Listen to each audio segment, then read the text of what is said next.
अस्सलाम वालेकुम, welcome to my YouTube channel. मैं हूँ फिज़ा नदीम। आज हम बनाएंगे माश की दाल, वो भी रेस्टोरेंट स्टाइल में। तो चलिए बनाना शुरू करते हैं। यहाँ पर मैंने ली है 1 पाव माश की दाल।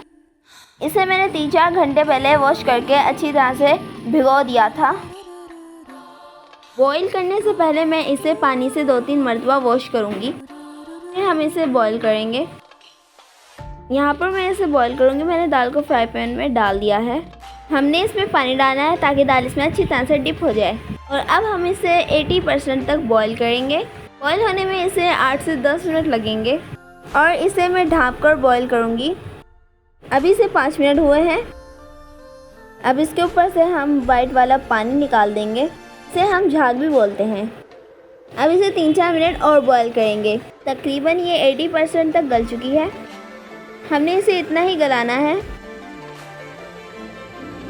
इसे अब हम एक साइड पे कर देंगे। यहाँ पर हम मसाला तैयार करेंगे। यहाँ पर मैंने लिया है 1 कप दही। हम चम्मच की मदद से इसे मिक्स करेंगे ताकि इसमें गुठलियाँ ना रहें।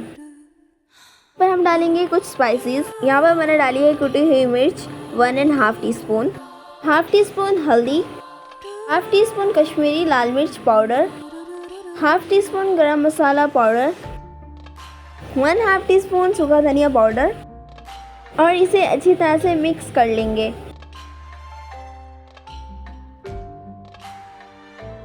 यहाँ पर मैं डालूंगी 1 टीस्पून नमक। आप अपने हिसाब के मुताबिक भी डाल सकते हैं। यहाँ पर हमने लिया है 1 बड़े साइज का टमाटर प्लस 3-4 हरी मिर्चें और 1 बड़ा प्याज मैंने चॉप कर लिया है। यहाँ पर मैंने लिए स्पाइसेस जो मैंने दही में डाले थे। यहाँ पर मैं घी डालूंगी बड़ा चम्मच 1½ टीस्पून।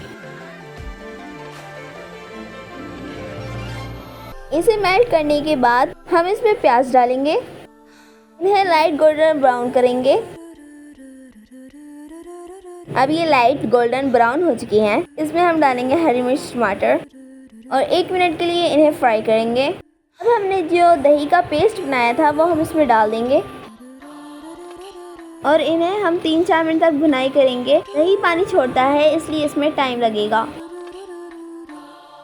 इसमें तकरीबन 4 मिनट लगे हैं। अब इसकी अच्छी सी भुनाई हो चुकी है। जब मसाले को छोड़ देता है तो इसकी अच्छी सी भुनाई हो जाती है। अब हम यहाँ पर डालेंगे बॉईल की हुई दाल। इसकी भुनाई करेंगे 3 मिनट। यहाँ पर इसे पकने में ज़्यादा टाइम नहीं लगेगा क्योंकि हमने इसे पहले ही बॉईल कर लिया था। यहाँ पर हम इसकी और भुनाई करेंगे। हम इसकी भुनी हुई दाल बनाएंगे, हम इसमें शोरबा नहीं करेंगे। यहाँ पर हमारी दाल बन चुकी है। अब हम इसमें डालेंगे गार्निशिंग के लिए हरा धनिया और 2-3 हरी मिर्चें और इसे 2-3 मिनट के लिए ढक कर रख दूँगी और इसका चूल्हा बंद कर दूँगी। ये बहुत ही आसान तरीके से और बहुत ही मज़े की बनकर तैयार हुई है। मिलते हैं नेक्स्ट वीडियो में एक नई रेसिपी के साथ। तब तक के लिए अल्लाह हाफिज़। Please like, share and subscribe my channel.